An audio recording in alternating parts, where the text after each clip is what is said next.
श्री गुरु हरिभाऊ महाराज पाटील पंढरपूरकर यांचे विद्यावंशज गुरुवर्य श्री गणेशजी महाराज पाटील यांचे नवनवीन व चिंतनीय व्हिडिओ पाहण्यासाठी आमच्या मोक्ष पाठशाळा या चॅनलला सबस्क्राईब करा व बेल आयकॉन बटन नक्की दाबा. पुंडलिकवरधारी विठ्ठल श्री ज्ञानदेव तुकाराम पंढरीनाथ भगवान की जय. माऊली ज्ञानेश्वर महाराज की जय. जगद्गुरु तुकाराम महाराज की जय. विनायकं गुरुणो मी साखरे नाम विश्रुतं येषां चरण सानिध्यात् जीवा मुक्ता भवन्ति. साखरे वंशविख्यातं ज्ञानदानपरायणं विनायकं गुरुं वन्दे भवबन्धविमुक्तये. ज्ञानप्रतापविलसद्वचनामृतञ्च अद्वैतभावपटुताहितबुद्धिरहस्यं ज्ञानेश्वरस्तु भगवान् अवतीर्ण एवं. श्रीरङ्गनाथं गुरुराज नमस्तुभ्यं. श्रीरङ्गनाथं गुरुराजवर्यं मुमुक्षुज्ञानदानदानेकदक्षं प्रभावती क्षेत्रनिवासिनं नमामि वेदान्तविदं वरिष्ठं.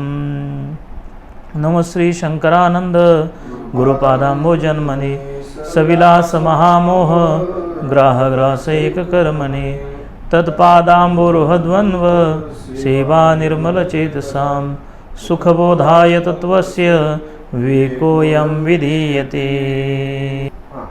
प्रकरण दुसरे श्लोक क्रमांक 36 आणि 37.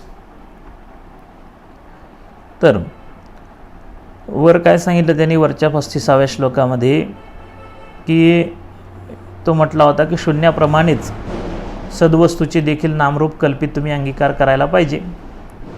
यांनी हे म्हटले बाबा तसं शक्य होत नाही, कारण ब्रह्माचे नामरूप कोणाच्या ठिकाणी कल्पित मानायचे? ब्रह्माच्याच ठिकाणी कल्पित मानायचे का असद वस्तूच्या ठिकाणी कल्पित मानायचे का जगताच्या ठिकाणी? म्हणजे असद म्हणजे शून्याच्या ठिकाणी आला का जगताच्या ठिकाणी? तर तिन्ही ठिकाणी संभवत नाही. ब्रह्माचेच नामरूप म्हणायचे आणि ब्रह्माच्याच ठिकाणी कल्पित आहे म्हणायचे. असं कसं काय शक्य होईल? ते त्याचं स्वरूप आहे ना, ते त्याचं काय आहे? स्वरूप आहे. मग ते कल्पित कसं काय? त्याच्यावरून वेगळं कसं काढता येईल? मग तो म्हटलं की ते नामरूप असताच्या ठिकाणी कल्पित मानता येत नाही, कारण असताला स्वरूप नसल्यामुळं स्वरूपरहित अधिष्ठान कधी शक्य नाही. कारण रजताचा जर भ्रम व्हायचा असेल तर त्याला शुक्ती पाहिजे, म्हणजे ती स्वरूपवान पाहिजे. म्हणजे कारण अधिष्ठान हे रूपवान असलं पाहिजे. म्हणून असताच्या ठिकाणी नामरूपाची कल्पना करता येत नाही, जगताच्या ठिकाणी करता येत नाही, कारण जगत हे सतापासून उत्पन्न झालेलं आहे. मग सतापासून उत्पन्न झालेलं जगत हे सताच्या नामरूपाला अधिष्ठान कसं होईल? सताचे नामरूपासहित सदवस्तू जगताला अधिष्ठान होईल. जगताला काय होईल? अधिष्ठान होईल. पण सताचे नामरूप आणि जगताला अधिष्ठान कसं शक्य होईल? म्हणून त्यांनी सांगितलं किंवा निरधिष्ठान जो भ्रम असतो तो हा कुठेही पाहिला जात नाही. तो म्हटला होता मग ते कारण निरधिष्ठान भ्रम का सांगितलं? तो म्हणला जाऊ द्या, हे जे विकल्प ते वगैरे सोडून द्या सगळं, तुम्ही काही त्याला अधिष्ठान मानत बसू नका. अधिष्ठाना वाचून काय करा? नामरूपाची कल्पना करा. नामरूपाची काय करा? कल्पना करा. हे म्हणले अधिष्ठाना वाचून नामरूपाची म्हणजे नामरूपाला कल्पित माना. कल्पना करा म्हणजे नामरूपाला कल्पितच स्वीकारावं लागेल. नामरूप कल्पित आहे, मग त्याला अधिष्ठाना वाचून ते आहेत, कल्पित आहेत. असं कसं काय म्हणेल? तुझ्या म्हणण्याप्रमाणे कसं काय चालेल की नुसतं अधिष्ठाना वाचून त्याला भ्रमरूप मानायचं? कसं काय मानता येईल त्याला भ्रमरूप? त्या नामरूपाला म्हणजे त्याला काय सिद्ध करायचं होतं? नामरूप भ्रमरूप आहे सिद्ध करून ब्रह्मही मिथ्या आहे असं सिद्ध करायचं. नामरूप नामरूप कारण नाम आणि रूप हे स्वरूप झालं, कल्पित झालं की ब्रह्म कारण ते स्वरूप आहे ते कल्पित झालं, असं त्याला सिद्ध करायचं होतं. म्हणून यांनी सांगितलं की अधिष्ठाना वाचून नामरूपाची कल्पना करणं योग्य नाही. तर तो आता पुन्हा शंका करतो. तो म्हटला बरं ठीक आहे. ननु असद एव इदमग्रे आसीत इति अत्र यथा व्याघातः उक्तः. तो शंकाकार म्हणतो आम्ही असद एव इदमग्रे आसीत, ह्या जगत उत्पत्तीच्या पूर्वी असदच होतं म्हणजे शून्यच होतं अशी त्याची श्रुती आहे ना, असं त्याचं म्हणणं आहे शून्यवादाचं. तो म्हणतो की ह्या जगत उत्पत्तीच्या पूर्वी काय होतं? असद म्हणजे शून्यच होतं. इति अत्र या ठिकाणी यथा ज्याप्रमाणे व्याघातः उक्तः, तुम्ही व्याघात दोष दिला. तुम्ही काय कोणता दोष दिला? व्याघात दोष दिला का नाही? की असदेव इदमग्रे आसीत या जगत उत्पत्तीच्या पूर्वी शून्यच होतं. व्याघात दोष कसा दिला होता त्यांनी? शून्य आणि होतं, शून्य म्हणायचं आणि होतं म्हणायचं. होतं म्हणजे अस्तित्व आलं, आणि अस्तित्व म्हणलं की शून्य कसं काय ते, म्हणून त्याला त्याच्यावर दोष दिला होता.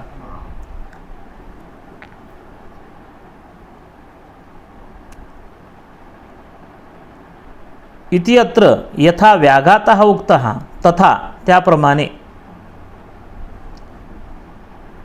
सदैव सौम्य इदमग्रे आसीत, तसं तुम्ही पण म्हणता का नाही की इदमग्रे म्हणजे ह्या जगत उत्पत्तीच्या पूर्वी हे सौम्य, इदमग्रे म्हणजे हे सौम्य ह्या जगत उत्पत्तीच्या पूर्वी सदैव आसीत, सद्रूप असा परमात्माच होता, सत्स्वरूप असा परमात्माच होता.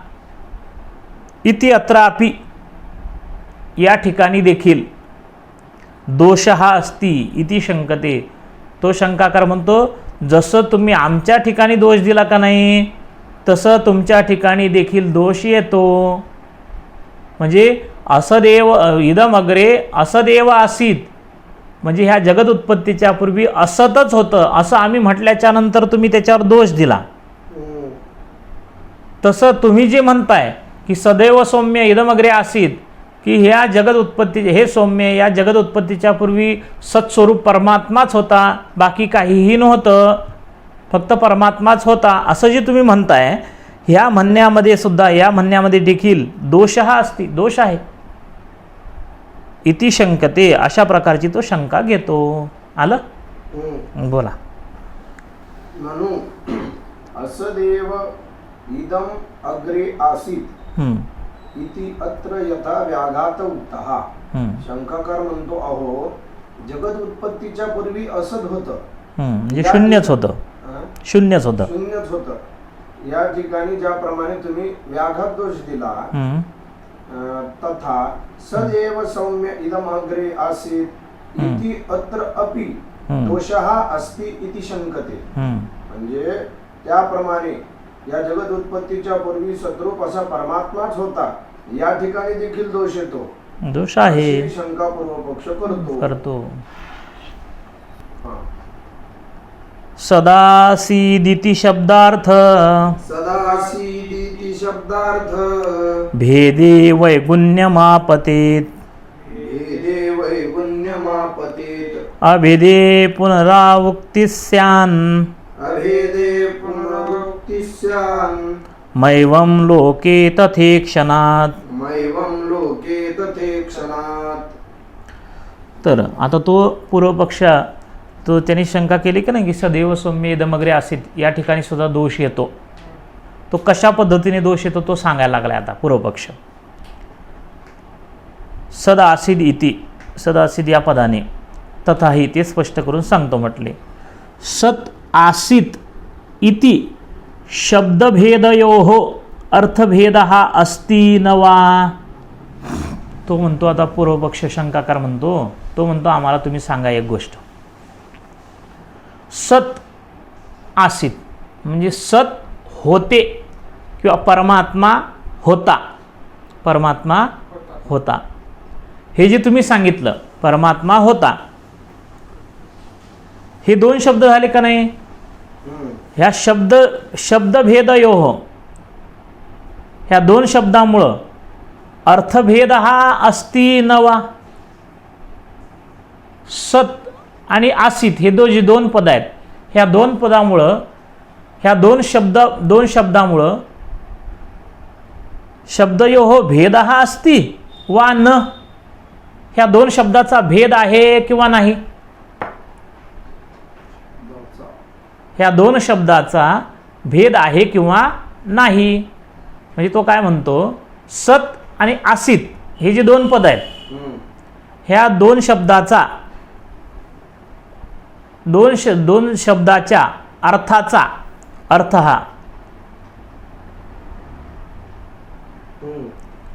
भेद हा अस्ति न वा. तुम्ही जे सत आसीत म्हणून असे दोन पद दिले का नाही, त्या दोन शब्द जे दिलेत त्या दोन शब्दाच्या अर्थामध्ये भेद आहे किंवा नाही? म्हणजे सतचा अर्थ आणि आसितचा अर्थ, आसित ह्या दोन जे शब्द आहेत ह्या दोन शब्दाच्या अर्थाचा भेद आहे किंवा नाही? आलं? बोला. तथाही म्हणजे तशा प्रकारे ते स्पष्ट करतो, स्पष्ट करून सांगतो. सद आसीद इति शब्दभेदयोः अर्थभेदः अस्ति न वा न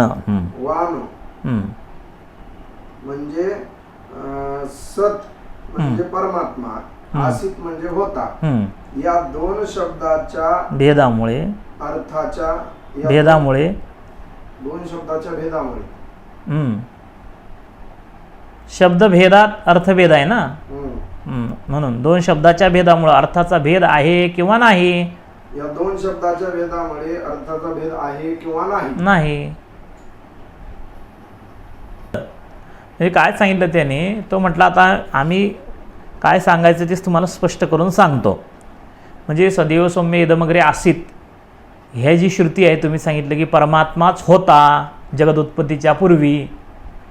मग ह्याच्यामध्ये जे परमात्मा होता हे जे दोन शब्द आहेत, दोन शब्दाचा भेद आहे का नाही? परमात्मा आसीत म्हणजे सत आणि आसीत अशी दोन पद आहेत, दोन भिन्न पद आहेत का नाही? हे मग हे दोन भिन्न पद असल्यामुळं या दोन भिन्न शब्दामध्ये भेद आहे का नाही? सत शब्द वेगळा आणि आसीत शब्द वेगळा, म्हणजे दोन शब्दाच्या भेदामुळं मग तो म्हणतो की या दोघांमध्ये अर्थभेद आहे का अर्थभेद नाही? दोन शब्द तुम्ही कशा करता सांगितले?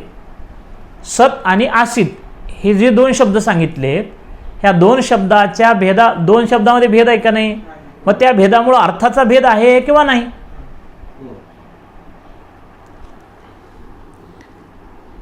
तो आता म्हणतो जर तुम्ही अस्ति चेत तुम्ही म्हणाल की भेद आहे बाबा, दोन शब्दामध्ये काय आहे? भेद आहे. म्हणजे सतचा अर्थ आणि सत हा एक शब्द आणि आसित हा एक शब्द, या दोन शब्दाच्या भेदामुळे त्या दोन शब्दाच्या अर्थामध्ये सुद्धा काय आहे? भेद आहे.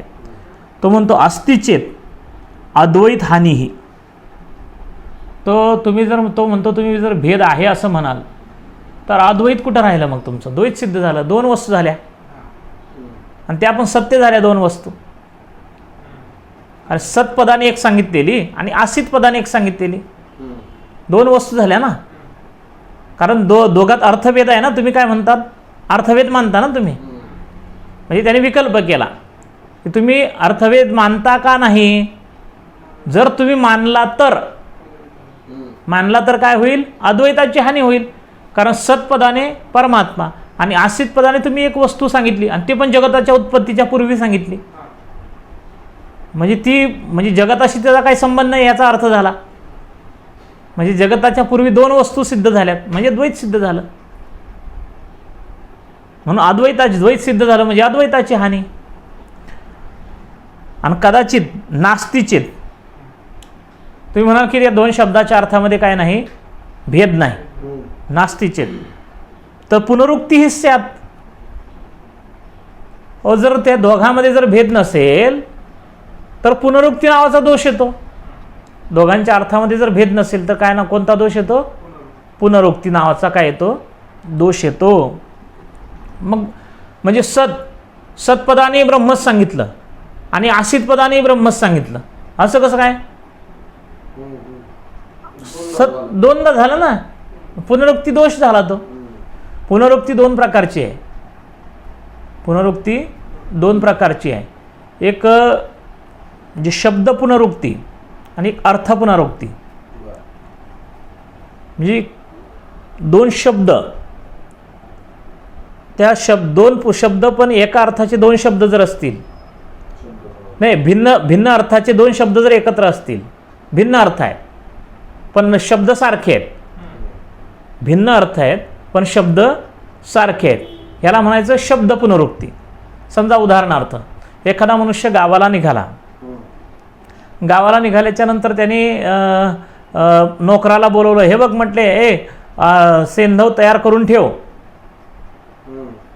मी घरात जेवण करून जेवण करून जातो आणि जेवण करत असताना मग आता जेवण करायला बसलं त्यावेळेसही थोडंसं मीठ कमी पडलं म्हणून त्यांनी बायकोला सांगितलं सेंधव घेऊन ये. म्हणजे आता हे जे वाक्य झालं याच्यामध्ये दोनदा सेंधव शब्द आला. मग आता ही पुनरुक्ती आहे का म्हणायचं काय? तर पुनरुक्तीच आहे, पण ही शब्द पुनरुक्ती आहे. शब्द पुनरुक्ती हा दोष नसतो, पण अर्थ पुनरुक्ती दोष आहे. शब्द पुनरुक्ती हा दोष नाही, कारण शब्द पुनरुक्तीमध्ये दोन भिन्न शब्द अर्थाचे शब्द असतात. तिथं सेंधव शब्द जरी समान शब्द असले तर त्याच्यात अर्थ भिन्न आहे ना. अर्थ काय आहे त्याच्यात? भिन्न आहे. पण इथं तुम्ही दोन भिन्न जरी शब्द असले, अर्थ पुनरुक्तीमध्ये शब्द सारखे असू द्या नाही तर भिन्न असू द्या, पण जर अर्थ एक असला, दोन शब्दाचा अर्थ जर एक असेल तर तो दोष झाला. तो काय झाला? दोष झाला. तो म्हणून तो काय म्हणतो की सत आणि आसित, सत्पदानेही ब्रह्म सांगता आणि आसित पदानेही ब्रह्म सांगता. मग तो दोष आला ना, पुनरुक्ती झाली, पुन्हा पुनरुक्ती दोष आला. तो आलं. नास्ती चेत पुनरुक्ती स्यात्. त्या दोन शब्दामध्ये जर भेद नाही असं तुम्ही म्हणाल तर पुनरुक्ती नावाचा दोष येईल. हां, दोन शब्दाच्या अर्थामध्ये. दोन शब्दाच्या अर्थामध्ये जर भेद नाही तर कोणता येईल? पुनरुक्ती नावाचा दोष येईल. कारण ते अर्थ पुनरुक्ती आहे आणि अर्थ पुनरुक्ती दोषवान असते. असं बोला. अस्ति चेत अद्वैत हानिही न अस्ति चेत पुनरुक्ती ही स्यात्. म्हणजे दोन शब्दाच्या अर्थामध्ये जर भेद आहे असं म्हटलं तर अद्वैताची हानी होते, आणि दोन शब्दांच्या अर्थामध्ये भेद नाही असं म्हटलं तर पुनरुक्ती नावाचा दोष येतो. म्हणजे एकंदर काय झालं की शब्द आणि त्या दोन शब्दाच्या भेदामुळे अर्थाचा जर भेद असेल तर अद्वैताची हानी झाली, कारण दोन सत्यवस्तू सिद्ध झाल्या जगताच्या उत्पत्तीच्या पूर्वी, म्हणजे अद्वैत राहिलं नाही. आणि त्या शब्दाच्या अर्थामध्ये भेद नाही, सत आणि आसित ह्या दोन पदाच्या अर्थामध्ये भेद नाही, तर मग पुनरुक्ती नावाचा दोष झाला. आता हा म्हणून सत आसित इति अनुपपन्नम. अहो म्हणून तो म्हणतो की सत आसित, सत होतं असं जे बोलणं आहे, इति असं जे बोलणं आहे तुमचं ते अनुपपन्नम, जुळत नाही. इति ते काही जुळत नाही. आता इथं स्वल्पविराम करायचं इतिला, किंवा अनुपपन्नम इथपर्यंत स्वल्पविराम करा. इति द्वितीयम पक्षम आदाय परिहरती. तर आता इथून पुढं सिद्धांती बोलतात की इति अशा प्रकारचा जो दुसरा पक्ष आहे तो दुसरा पक्ष स्वीकार करून आम्ही परिहार देतो, म्हणजे शंकेचं उत्तर देतो. दुसरा पक्ष म्हणजे हां, त्याने जे म्हटला होता का नाही, त्या अर्थाचा भेद आहे. भेद आहे म्हटलं तर अद्वैत हानी, आणि भेद नाही म्हटलं पुनरुक्ती. भेद हां, अर्थाचा भेद नाही म्हटलं तर पुनरुक्ती. तर ते म्हणतात त्या अर्थाचा भेद नाही, आमच्याही मतात त्या अर्थाचा आम्ही भेद मानित नाही. मग पुनरुक्ती दोष ते म्हणले आम्ही तो पुनरुक्ती दोष कसा येत नाही ते सांगतो. म्हणजे म्हणून द्वितीय पक्षम आदाय परिहरती, हा जो दुसरा पक्ष आहे तो दुसरा पक्ष स्वीकारून आम्ही काय करतो, शंकेचा परिहार देतो. म्हणजे जो पुनरुक्ती नावाची तू शंका केली, पुनरुक्ती दोष येतो म्हणून अशी जी शंका केली, त्याचं काय करतो आम्ही, निराकरण करतो. हा दुसरा पक्ष स्वीकारून, म्हणजे त्याच्यामध्ये भेद नाही, त्या दोन पदाच्या अर्थामध्ये काय नाही, भेद नाही, हा पक्ष स्वीकारून आम्ही तुझ्या शंकेचं निराकरण करतो. आलं. बोला. आता हा सद आसित इति अनुपपन्नम इति द्वितीयम पक्षम आदाय परिहरती. म्हणजे म्हणून सत होतं असं बोलणं जुळत नाही. अशा प्रकारचा जो दुसरा पक्ष आहे तो पक्ष स्वीकारून आम्ही आता त्याच्याकरता परिहार देतो. पुनरुक्ती दोषस्य कहा परिहारः इति आशंक्याः. पुनरुक्ती दोषाचा काय परिहार आहे अशी शंका केली असता तो आम्ही सांगतो श्लोकामध्ये. म्हणजे हा जो पुनरुक्ती दोष आहे त्या पुनरुक्ती दोषाचा काय परिहार आहे तो परिहार आम्ही आता सांगतो. तर श्लोक सद आसीद इति शब्द अर्थभेदे वैगुण्यम आपतेत अभेदे पुनरुक्तिः स्यात् मा एवं लोके तथा ईक्षणात लोके तथा ईक्षणात. तर वर सरळच आकडे आहेत सगळे. सद आसीद इति एक आकडा, शब्दार्थभेदे 2, वैगुण्यम आपतेत. तर तो म्हटला होता की सद आसीद इति शब्द अर्थभेदे, सत आणि आसीत अशा प्रकारचे जे 2 शब्द आहेत त्या शब्दाच्या अर्थाचा भेद असेल तर, त्या शब्दाच्या अर्थाचा भेद असेल तर वैगुण्यम आपतेत म्हणजे द्वैतापत्ती येईल, म्हणजे द्वैत सिद्ध होईल. काय होईल? द्वैत सिद्ध होईल. म्हणजे सत आसीत हे जे 2 पद आहेत, हे 2 जे शब्द आहेत त्या शब्दाच्या अर्थाचा जर भेद असेल, त्या 2 शब्दाच्या म्हणजे सतनं एक अर्थ सांगितला आणि आसीत पदाने एक अर्थ सांगितला, 2 वेगवेगळे जर तुम्ही मानत असाल अर्थ, तर काय होईल? द्वैतापत्ती सिद्ध होईल, म्हणजे द्वैत सिद्ध होईल. वैगुण्यम द्वैतापत्ती आपतेत म्हणजे सिद्ध होईल. अभेदे पुनरावृत्ती स्यात् आणि त्या 2 शब्दाच्या अर्थाचा भेद नाही, त्या दोन्ही शब्दाचा अर्थ एकच आहे म्हणजे अभेद आहे असं जर मानलं तर पुनरुक्ती स्यात्. तर कोणतं पुनरुक्ती नावाचा दोष येईल असं जर म्हणत असेल तर मा एवं अशा प्रकारचं म्हणू नको. एवं मा याप्रमाणे नाही. का? तथा लोके ईक्षणात तशा प्रकारचं लोकांमध्ये पाहायला सापडत असल्यामुळे, तशा प्रकारचा व्यवहार लोकांमध्ये पाहायला सापडत असल्यामुळे, म्हणजे सद आसीत हा जसा व्यवहार आहे तशाच प्रकारचा व्यवहार लोकांमध्ये पाहायला सापडत असल्यामुळं तो पुनरुक्ती नावाचा दोष नाही. तो पुनरुक्ती जसं वाक्य बोलतो, वाक्य तरी बोलणंच आहे ना, आणि बोलणं तरी वाक्यच आहे ना, पण तरीसुद्धा वाक्य बोलतो मनुष्य असं म्हणतो की नाही, वाक्य बोलतो. मग ह्याच्यात कुठं पुनरुक्ती आहे का? नाही, कारण हे लोकांमध्ये असा व्यवहार आहे. तसं सत आसीत हा असा व्यवहार धरून आम्ही ते सांगितलं. असं मा एवं असं म्हणू नको. कारण का? तथा त्याप्रमाणे लोके ईक्षणात लोकांमध्ये दिसत असल्यामुळे, आलं, किंवा तशा प्रकारचा प्रयोग लोकांमध्ये प्रयोग दिसत असल्यामुळं, तशा प्रकारचा वाक्यप्रयोग लोकांमध्ये दिसत असल्यामुळे हा काही दोष नाही पुनरुक्ती. बोला. सद आसीद इति शब्द अर्थभेदे वैगुण्यम आपतेत. म्हणजे सद आणि आसीत या 2 शब्दाच्या अर्थाचा भेद असेल तर वैगुण्यम आपतेत म्हणजे द्वैत सिद्ध होईल. द्वैत सिद्ध होईल.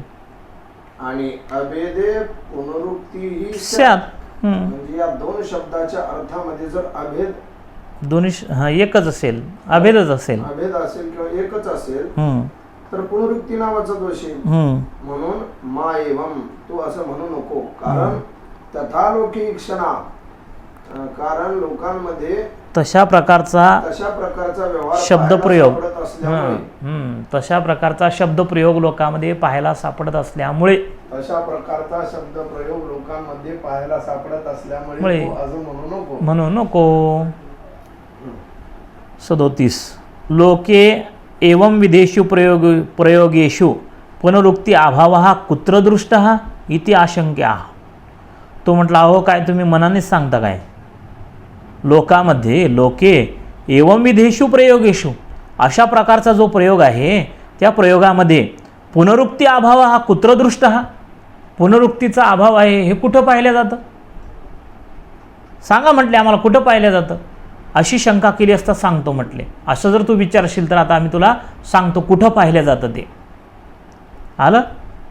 लोकांमध्ये अशा प्रकारचा जो प्रयोग आहे, अशा प्रकारचा जो प्रयोग आहे म्हणजे सद आसीत असं जे म्हटलं की अशा प्रकारचा जो प्रयोग आहे त्या प्रयोगामध्ये पुनरुक्तीचा अभाव आहे असं कुठं पाहिलं जातं? सांग ना, सांगा ना तुम्ही.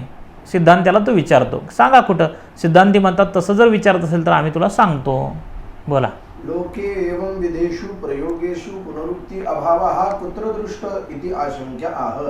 म्हणजे लोकांमध्ये अशा प्रकारचा प्रयोगामध्ये पुनरुक्तीचा अभाव कुठं पाहिला जातो अशी शंका केल्यास आता आम्ही सांगतो. कर्तव्यं कुरुते वाक्यं कर्तव्यं कुरुते वाक्यं ब्रूते धार्यस्य धारणं कुरुते धार्यस्य धारणम् इत्यादि वासनाविष्टं इत्यादि वासनाविष्टं प्रत्यासीत्सदितीरणं प्रत्यासीत्सदितीरणं.